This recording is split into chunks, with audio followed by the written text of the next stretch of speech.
Responsive leaders prefer knowledge and information to be spread as widely as possible among the population, because an informed public is necessary to govern effectively. Independent thought produces original ideas and is the key factor by which we progress as a society. When independent thought is stifled, society is and will remain stagnant until it is free to flourish once again.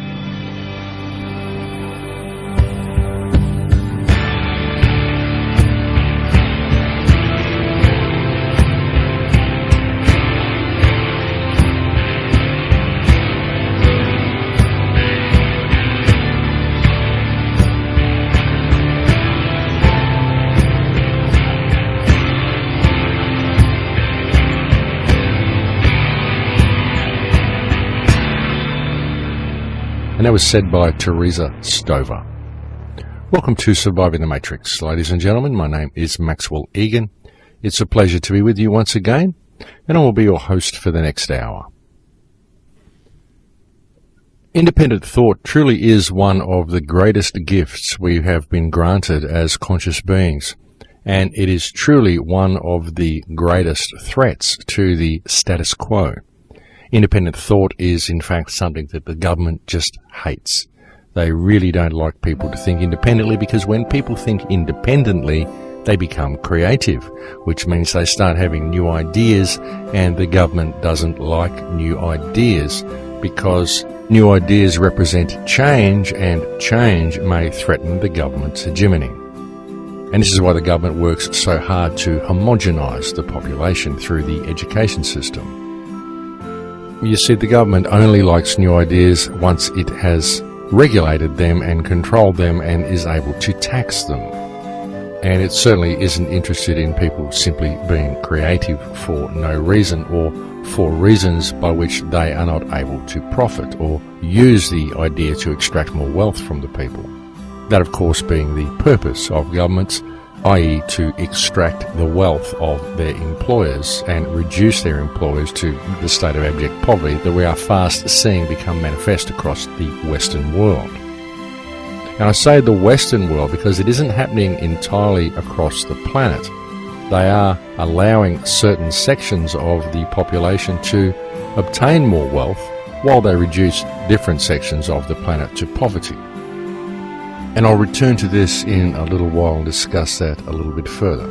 And I would ask you to please bear in mind that, of course, when I refer to wealth in this manner, I'm referring to monetary wealth, monetary gain, because that is what wealth is perceived to be, mostly in our society. As I've said to you previously, I actually perceive wealth to be something quite different to financial security. I perceive wealth to be health. The quality of relationships you have with the people around you, your family and friends, the quality of your environment, your state of well-being is what I perceive to be real wealth. And personally, I just don't think this can be achieved via financial gain. Sure, you may get a few creature comforts by becoming financially secure, but is that really wealth? And very often you find that it isn't. In fact, some of the richest people I know are some of the most miserable people that I know. I know people who are very financially secure and have virtually no friends. I know others who have virtually no health. And everything they perceive they own is only really temporary anyway, because we're only actually here for a little while. And according to my understanding, we don't actually own anything. Not even our bodies. Now, we certainly do not own the Earth. We may be custodian of a section of the planet for a while and perceive that we own it, but in reality, we don't. If anybody owns anything in this arrangement, I would say that the roles are reversed and that it is the Earth that actually owns us. Ownership, ladies and gentlemen, I think it is one of the greatest frauds that has ever been perpetrated against human consciousness. The mere concept of ownership. I honestly don't know how anybody who comes into a temporary existence, which is what this life is, could claim that they actually own anything. As I said, not even your body. Perceived ownership and perceived wealth is one of the most effective mechanisms that the system uses against us. It's how they have hijacked our very perception of what wealth is. Now, a few weeks ago on the opening show, I was pointing out the way money is an integral part of the system. Money is the catalyst. It is the glue that holds the control mechanism together. And this is achieved in a great many ways that people may not even perceive. A few weeks ago, I was pointing out how money is used to carry out the depopulation program according to the UN Directive Agenda 21. How it places people into a state of scarcity, and how more and more laws are enacted and more fines and more rates and more expenses are imposed upon the people, thereby creating more and more homelessness and essentially more and more control. And it is also used to disconnect people from their natural state of abundance and place them within a false reality, whereby people are always seeking to achieve a state of prosperity. Prosperity is, of course, an artificial state based on financial status, whereas abundance is a natural state based on your connection to the world that you live in. And people may perceive these two states to be synonymous, but the reality is they are in fact exactly the opposite. Inasmuch as one is a natural state and one is a state that can only be achieved via financial success. And with the type of system that we have, very often that financial success can only be achieved by exploiting and profiting from others, thereby placing them in a state of hardship. And as businesses grow and expand and competition is created and people are continually operating within a dog-eat-dog society, then people are continually discarded along the way. In fact, the discarding of humankind is a natural byproduct of this system. It's almost like a game of musical chairs. And this happens to different degrees at different levels of our society. And this can be seen to be true in all of our countries, but it also exists in a macrocosmic level. It happens on a global scale as well. And this is a very effective method for marginalizing and controlling different sections of the world, not only physically, economically, and militarily, but also socially, emotionally, and spiritually. You see, there is a certain spiritual disconnection that has happened to people in Western society, and this is, again, due to the monetary system. It's due to commerce. It's due to the type of reality that we've had superimposed over our minds.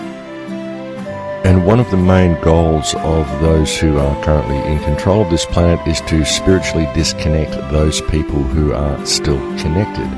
And this is being achieved via the transference of wealth around the planet. And it's easy to see this in motion, folks. When you think about it, if you look at the first world is what has actually created the third world.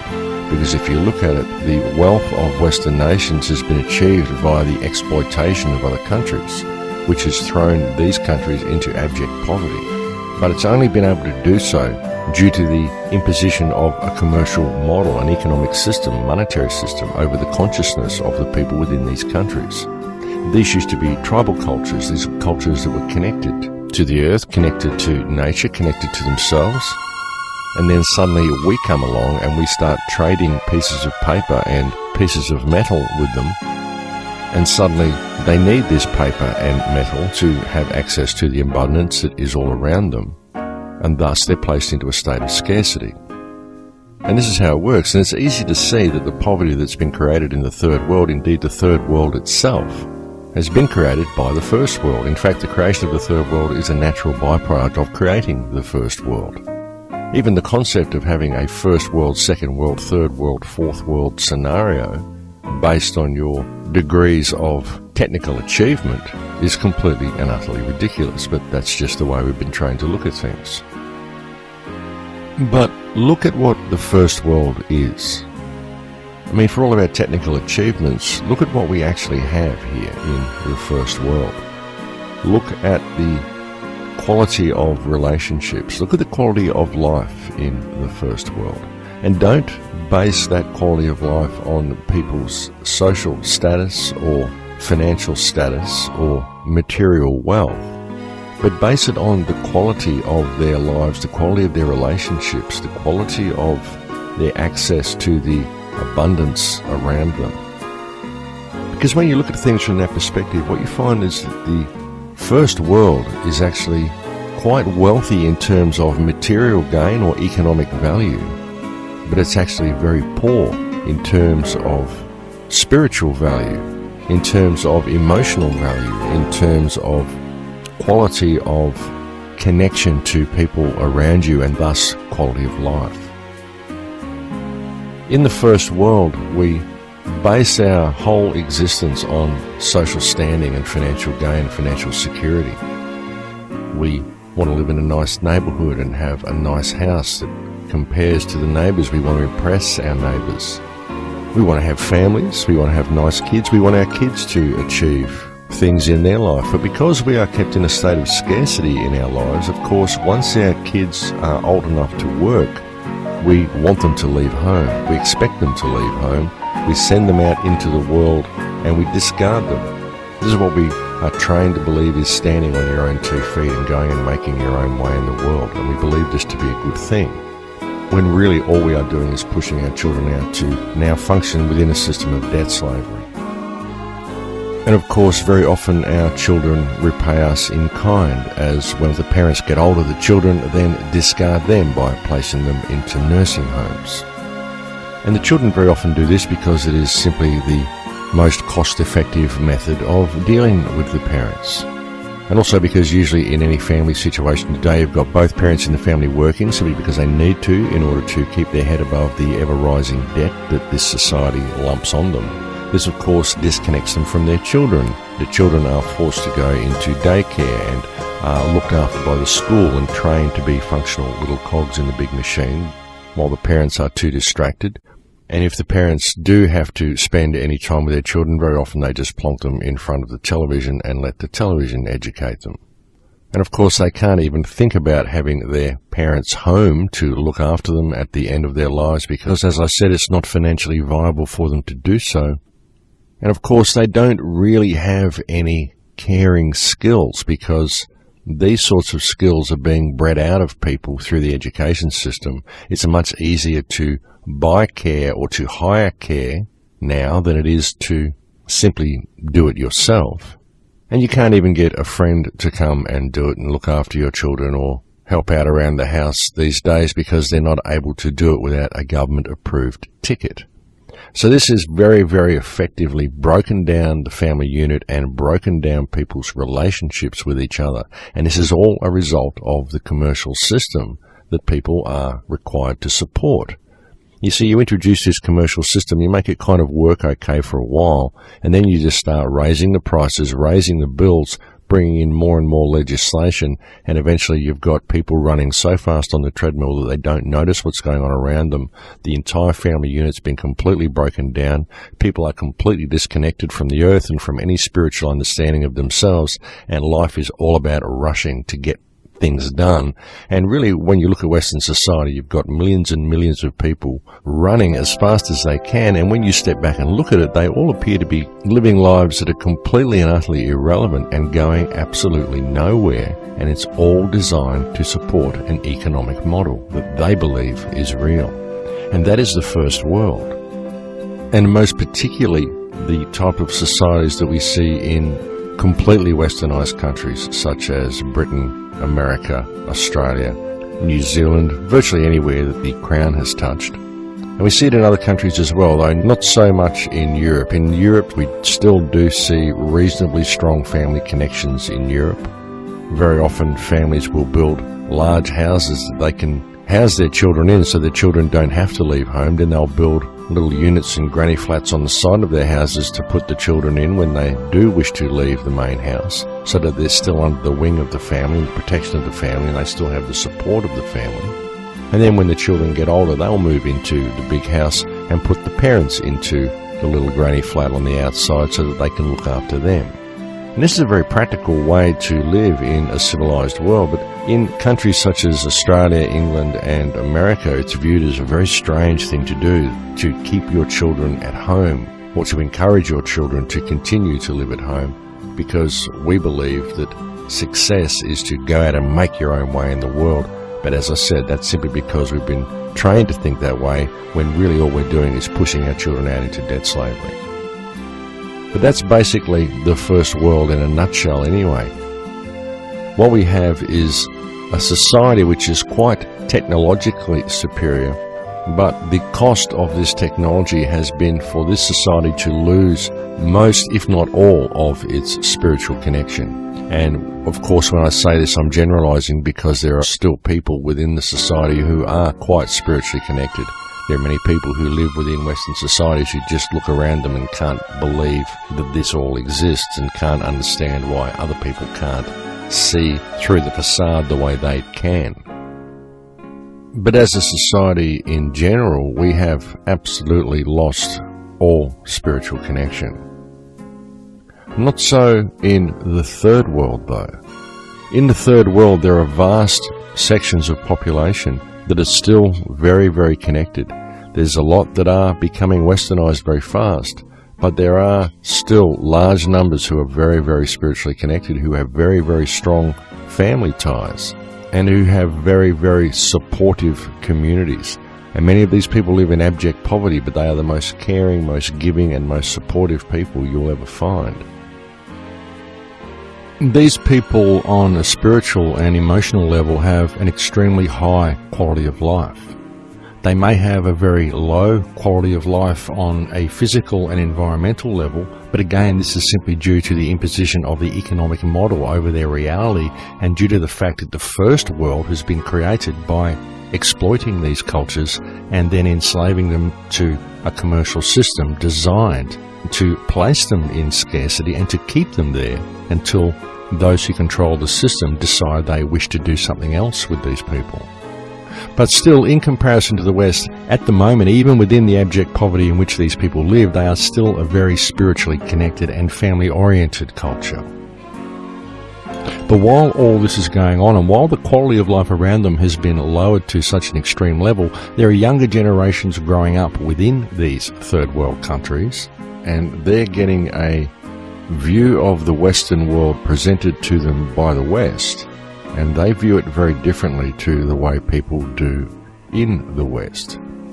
You see, we see our societies and we see what it has cost us to have this technology, to have this civilization, to have the type of societies that we have. It has come at great cost to our spiritual connection. It's come at great cost to our connection to the earth. It's come at great cost to our connection to each other, and also to our ability to be able to express the art of our lives. And it's also caused a huge amount of pollution and environmental degradation to the planet that we live on. But the younger generations growing up in the third world don't see this. They only see what is presented to them on their iPhones and on the television sets. They see what is presented to them in the movies, and they believe that this is what the Western world is like. And they want that. They want the technology. You can go to the Philippines, folks, and you'll find families living in abject poverty, and yet they all have the latest mobile phones. And if you go and visit many of these places, one of the first things that they ask you is, what type of phone do you have? And if you don't have the latest phone, they sort of look at you and scoff a little bit to say, oh, you're not really up with the times, are you? And they quite literally are beginning to judge people by their technology. So what the ruling hand intends to do now is to slowly transfer wealth out of the first world and into the third world, and give them more and more technology, and to elevate them up to the level that we are now at as far as civilization goes. But in order to do this, what they're going to have to do is reduce the first world to the state of the third or even the fourth world. And they're able to do this because people in the first world are now so dependent upon the economic model and so locked into the belief that money is real, that you can reduce these people to abject poverty, to the state of the fourth world, and the people in the first world will go out and work the mines. They'll do whatever they need to do in order to collect the paper they believe they need to pay to be alive in order to feed their families. And then as the wealth is transferred into the third world, over a period of 2 or 3 generations, you'll find that the people in the third world will lose their connection to family, they'll lose their connection to the earth, they'll lose their connection to the art of their lives, and they'll become dependent entirely upon technology. And they'll view themselves entirely by their social standing and their economic value, and thereby they will be also locked into the economic commercial way of thinking. And this is the way spiritual disconnection is achieved. Disconnection from the planet is achieved, and people are locked into the economic model via the transference of wealth around the planet to certain sections of population while marginalising other sections of population.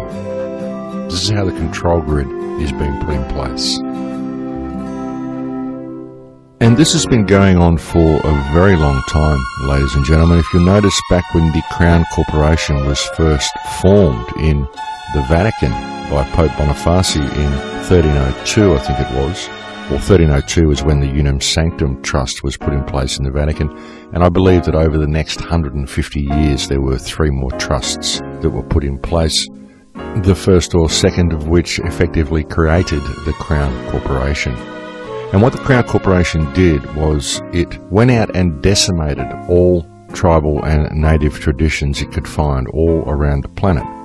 Anything that connected people to the earth was labelled as evil and given a diabolical name like paganism or pantheism, and was seen as an abomination by the church and was stamped out. And this was done in an absolutely methodical fashion. There were quite literally millions upon millions of people killed over a very, very short period during the Dark Ages, as shamanism and any connection to the earth was deemed to be occultish and hidden knowledge and was taken from the people. And this quite literally included any type of connection to the earth, any use of herbs, any use of natural remedies. Look at the massive witch hunts and witch burnings that happened in the 17th and 18th centuries. And of course, all of these so-called witches that were burned were mainly midwives and carers of children and carers of the elderly and people who used natural remedies and natural medicines. Because having its roots in the Vatican system, even the legal system has its roots in the Bible. Natural remedies and natural medicines and any connection to the earth is quite literally the biggest threat that this control system faces. And so a concentrated and concerted and methodical process was undertaken with which to wipe out any knowledge of shamanism and any knowledge of natural medicines. Shamanism and a knowledge of the plants.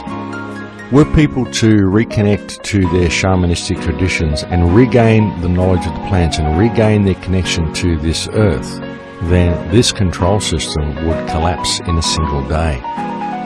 And there is a need to do this, and the people in the jungles also know that there is a need to do this because they can see the way the world is heading. And not only that, because they are connected, many of them can feel the energetic changes that are happening to this earth. And these energetic changes are specifically the result of Western civilization and what we've done to this planet that we live on. And this is why you are seeing so many people now coming from the jungles of South America to introduce Western culture to shamanism. Things such as ayahuasca ceremonies that people are doing, these are being brought to the people of the West out of necessity by the shaman of South America, because they understand that the people of the West need a crash course in reconnection to the Earth Mother, because if they don't, and if the West is allowed to continue, then the path that it is treading will lead us to planetary destruction, and we will take all the people of the world and all the life of the planet down with us. They see the reality of this, and so they see the real necessity of attempting to reconnect people to the earth. And it's a really good thing that they are doing so, because, as I said, the biggest threat that this system faces is knowledge of these ancient traditions, because once people see the reality of the earth and the reality of what their connection to the earth is, the whole facade of this system breaks down, because it is essentially a fictional system, ladies and gentlemen. It's a system that only exists on paper, that we've been taught to believe is real, when in fact it is wholly fictional. And that is something that it appears is very, very difficult for most people to get their head around. And this can be clearly demonstrated by watching the way people attempt to free themselves from the system and attempt to remedy the situation that mankind is in. You see, the really big problem that we face when people go up against the system is that they're fighting a fiction, they're fighting a cloud. People look for some legal framework that they can use to free themselves by using the parameters that the system provides for them, but they're failing to realize that the system hasn't been constructed in that way. The system hasn't been constructed in order to grant you remedy should you need it. It's been constructed in such a way as to protect the system and to tie you up in red tape so that you'll never find a way out. And people are also failing to realize that their own freedom actually already exists. They are already free, and that the world that constrains them, which they believe they are enslaved to, which has placed the concept in their minds that they are not free, only exists on paper. It's just a fictional reality. And so if you're choosing to enter into that fictional reality and enter into that paper-based legal system in order to establish your freedom, then how free do you think you are? If you're forced to operate within that reality, how free do you think you are? The thing is that you're already free. You are a divine expression of creation, the same as every other man, woman and child on this planet. And it is the system itself which has convinced you otherwise. But the system doesn't really have any hold over you. The system can't really take your freedom from you unless you perceive that the system is real and that it has the ability to do that. Of course, if we attempt to stand up against the system and to state this fact to the system, very often we get caught up in the crunch and dragged off somewhere that we really don't want to be. And yet were our entire society to simply stand up and claim their freedom and ask the system to demonstrate why it believes it has a right of ownership over any of us, then the system would collapse on the spot, simply due to the weight of numbers that had turned their gaze towards it. And one of the reasons we don't have this is because some of the popular misconceptions in our society, where attention goes, energy flows. Don't give your attention to evil because you are creating it by doing so, when really if you turn your attention and face the evil that exists, you can neutralize it simply by giving it your attention. You see, the concept that where attention goes, energy flows, and thus you create that which you fear is a popular misconception, and it is a program, a new age program that has been put in place, put into people's minds by this system to prevent people from ever addressing the evil and the corruption that exists in the world. Because the truth is, if enough people actually became aware of the control grid and turned to face it, then it would implode. And this doesn't happen because too often we go up against the system from a personal perspective. We want to go and establish our own personal freedom. We want to go and take the system on. And we proudly stand in our independence in doing so. When really what we should be doing is helping educate the people around us to the fictional nature of the reality that they live in, so that we can all stand together. And rather than even take the system on or fight the system, simply turn away from it and take mankind in a new direction. Because we have the ability to do this. Were we to simply realize our own potential, see what we really are, see what our connection to the world really is, and put down our stuff with all the people around us and respect each other and move forward. And I know that sounds like an easy fix, folks, but really it is. It really is that easy. In fact, the solution to all of our problems is so ridiculously easy and so ridiculously simple that many people simply can't see the forest for the trees. They don't understand how changing their perspective on an individual level could ripple out and change the world, but the fact of the matter is that it could. And were we to do so, not only would it change the world, but it would potentially change it in a single day. You see, yes, there is a huge control grid that has been put in place on this planet. Yes, there are evil, psychopathic people at the top that are running the show. And they do seem to be all-powerful, but the reality is that they are not. They have simply constructed a system which looks powerful on the surface. But the controllers, the Illuminati, or whatever you want to call these people, really don't have all the power that we think they do. They only have the power that we believe they have. And so a lot of it is based on our belief system. Personally, I don't believe they have any power over me, and I believe that if enough people realize the potential of themselves and realize the power that they actually have inside them, then we could stand together and change this world very, very quickly. And you think about it, once you've put this control grid together, you've put this control mechanism, i.e. the money system, together, created the whole Crown Corporation system that came from the Vatican, and put all this in place, all you have to do then is sit back and watch it construct its own prison, because that's what it does. You don't even need anyone steering the ship of state, ladies and gentlemen. The system itself will steer itself to make itself more efficient. And if you operate outside the system by being the one who injects the paper into the system, i.e. the money, then you are essentially free of the system. And those who work within the parameters of the system will always work to make the system more efficient, because they believe that is what success in life is all about. And they believe this because they're locked into the economic model. They're locked into this fictional, paper-based, money-driven reality that they believe is real. And within the parameters of that reality, success is indeed measured by efficiency. And if you do control the money system and you have your finger in a few pies, the movie industry, the entertainment industry, then you can put your Illuminati symbolism and logos everywhere. You can make it quite fashionable and cultish to use these logos, and you can present yourself as being far more powerful than you really are. And if you do this, if you present yourself as being powerful, then people tend to give that power to you. And if you've already worked to create a conspiracy theory subculture, which we have seen very much being created since the 1940s, right up to the present day, then the conspiracy theorists will do the rest for you. Before you know it, all those people who would have stood against you believe that you are all-powerful and that there's nothing they can do as a little person. But it's all simply a matter of perspective, because these people only have the power that we choose to give away. And were we to choose to do something different with our personal power, the whole system would collapse. And there's been so many things that have come out in the last few years to expose the fiction.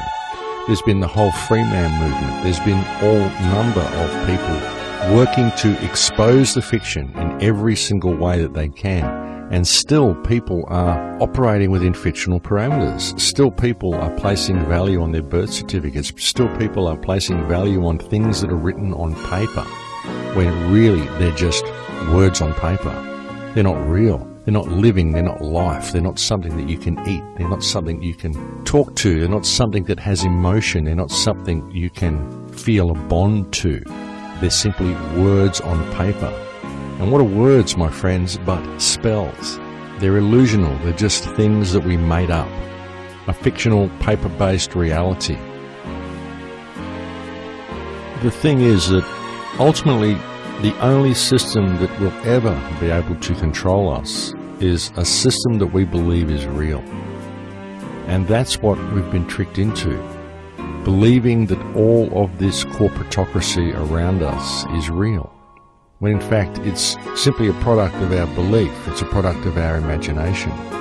Every man-made device in the world, everything we've created, every city, every invention, every piece of destruction, everything that has been wrought at the hand of mankind, everything that exists in the world is a product of our imagination. We had to imagine it before we created it. And we have imagined a system that works the way this system does. And most of society has been deprived of their imaginative input into the system. They've simply been told what reality is and how it works. That's what the education system is for, to teach people that this is how things are, when really they can be anything we want them to be. And I think that's what this time in history is. I think that this is the time in history that mankind quite literally wakes up to itself and discovers that we've been asleep for a very, very long time, and that now it's time to pay attention.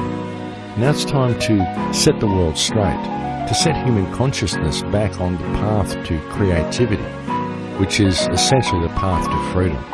Because we could create any reality we want, ladies and gentlemen. We don't have to do any of this. We don't have to be enslaved to this system. We don't have to pay to be alive. We don't have to do any of the things we're doing. And the only reason we do them is because we're trained to do so. And I think there's a huge awakening happening. I think people are realizing that the power of the Illuminati, the power of the controlling hand, of the powers who believe they be, is actually a very, very frail hand. And the one thing that makes it powerful is our belief that it is powerful and the divided nature of our societies. This is why our societies are so compartmentalised. This is why there's a buffer zone of the police and legal system before you can get to any of the politicians, any of the controlling hand. You've got to first go and make a complaint to someone like a police officer. But police officers these days are simply not smart enough to realise that there actually is a problem. And even if there is, because of the hierarchical nature and the peer group pressure that exists within the police force, they're simply not willing to rock the boat. They're not willing to go up against anybody that they perceive to be an authority figure. So it creates a buffer zone that we simply are not able to get through, which is why we have to look at the root cause of the problem, which is ultimately the division that exists in our communities. Now, ever since I started doing these broadcasts around about 2008, I've been mentioning this on almost every radio show, the need to do away with the division in our society. Because the control grid that exists is able to exist solely due to the divided state of our societies. And this is really due to the divided state of our consciousness. It's due to the parameters that we're given to measure ourselves and the people around us up to, which are all essentially fiction. You see, the truth is, ladies and gentlemen, that as soon as we decide to put down all of this stuff that we have, and as soon as we decide to stop fighting the system, to see that it's fiction, and that it only exists because we grant it our power through our own belief that it is real, then we can rise above the system. But the thing is that this needs to be done en masse. There needs to be a huge shift in perspective amongst the population at large. And then people will realise that they can change the system without ever really leaving their own home. They can change the system without having to lift a finger against it, simply by changing their perspective and changing their relationship between themselves and the people around them. There's no way we can ever form organisations or political parties and take it on and beat it at its own game, because it wrote the rules. And if we choose to play within those rules, then we're playing against a stacked deck in a battle in which the outcome has already been well decided, simply by our willingness to engage the system by using its own rules, rules that were constructed specifically to protect the system. You see, what people have to understand here is that what we're really standing against, what we're dealing with here, is a corporatocracy. People say the New World Order is going to be a corporatocracy, but what they don't realise is that we already have a corporatocracy in place in this world. We have one in place in every Western country. Every country that has a government, every government is a corporation. Whether they deny that fact or not is irrelevant. They are. The whole structure is corporate. This is where the birth certificate comes in. This is why people should stop placing value on their birth certificate, because the birth certificate is simply a certificate of ownership. This is just stating that you are goods and chattels as part of this large department store which is your country. But you're not. You're living flesh. They gave you that and you just carry it around with you because you think that's who and what you are, but you're not. That's just a piece of paper. You're living flesh. You don't have to be part of this corporate system. And the thing is, sure, you can go through these avenues with your birth certificate. You can send your birth certificate back. You can send letters off to government, send letters to the Pope, whatever you want. It's all just a paper-based reality. That's all playing within their rules. And their rules are corporate, and you'll never find a way through the corporate system, because the corporate system is designed to protect the corporate system. And it doesn't matter if you do it individually.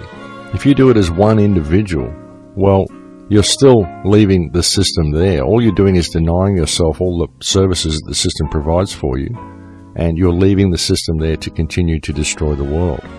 What we need to do is to all step above it. Leave the infrastructure where it is, rein government in to the point that it's small enough to control, so these people get demoted to the role of servants again rather than masters and rulers, which is what they've exalted themselves to. And eventually we can lead ourselves to a point where we do not need government at all. But what we have to do is realize what's going on here. We're facing a corporate system. The whole thing is corporate.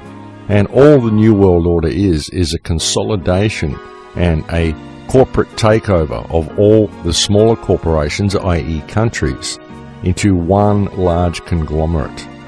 That's what the New World Order is. It's a global corporation, because all governments are corporations anyway. This is what your birth certificate's all about. This is why you're labelled. This is why you need licenses to do things, all of this sort of stuff. This is all because it's a commerce-based reality. It's a corporate system that we have in place.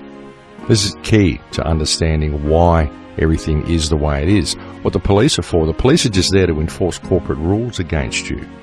And we've gone down free man rabbit holes. We've tried all sorts of ways through this, and there have been certain individuals that have managed to have a reasonable degree of success, but they live very isolated lives because of it. What we need to do is to educate the masses to the reality of their surroundings and to all step above this system en masse.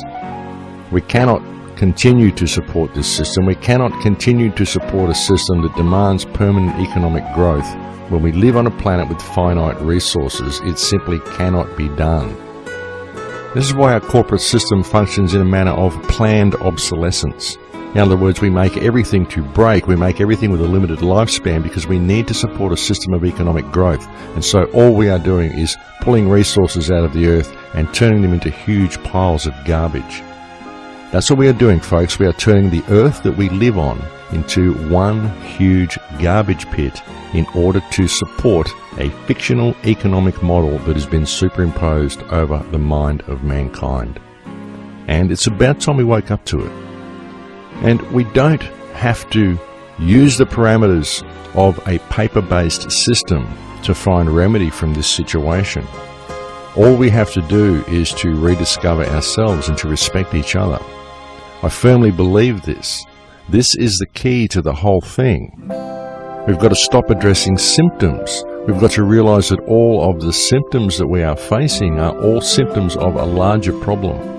That larger problem being the corruption of the system itself, because it is a corporate system that has been superimposed over mankind, and we are not corporate chattels. We are living flesh with a soul. We are creative individuals in our own right, and we don't need to be constrained by a corporate system. And the reason I've placed so much emphasis on this, folks, is because it's key to understanding what's really going on here. This is a corporatocracy. Our governments are corporations who've given themselves not only the monopoly on other corporations and who gets to be a corporation and what these corporations do, but it also has the monopoly on control. It has the monopoly on society, the monopoly on your lives, and it achieves the control that it has through its monopoly on violence.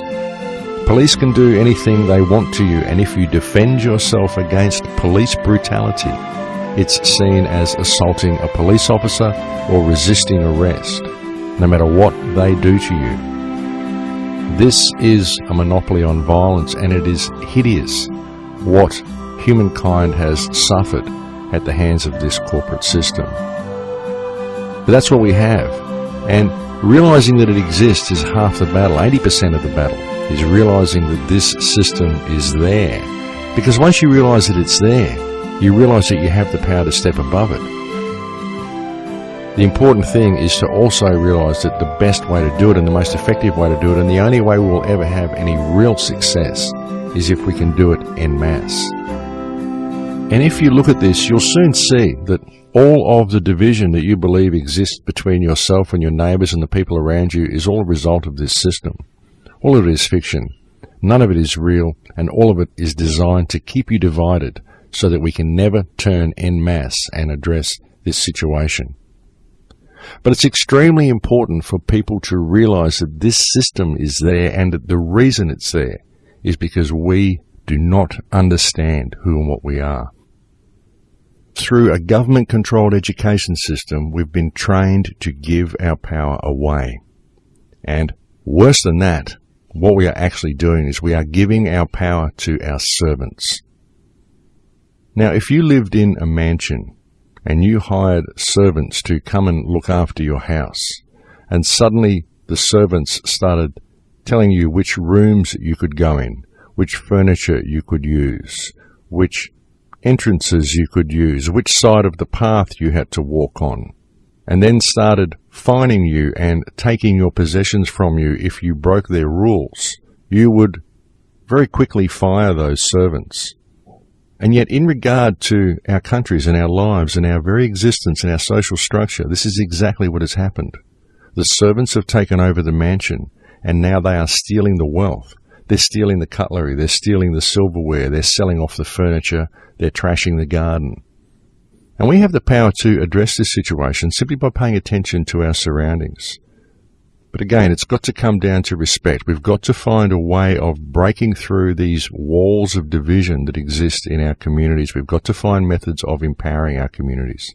This is what I hope to do next year with the Full Circle project as well, ladies and gentlemen. I will be launching a project early in 2014. Well, I hope it will be early in 2014. I have yet to make a film to launch it. And I really hope to be able to create a template whereby we have a mechanism to empower individual communities around this planet. I also want to enter into a huge Amazon buyback scheme so we can all get involved in saving the jungle. I think that is very important as well. And it will be a very big project, and I intend to launch it next year.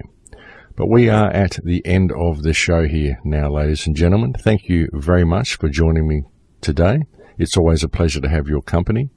Thank you to anybody who has ever made a contribution to thecrowhouse.com, and thank you for your kind letters and the support that you've shown me over the years. Indeed, I could not do what I do were it not for the support that you show me.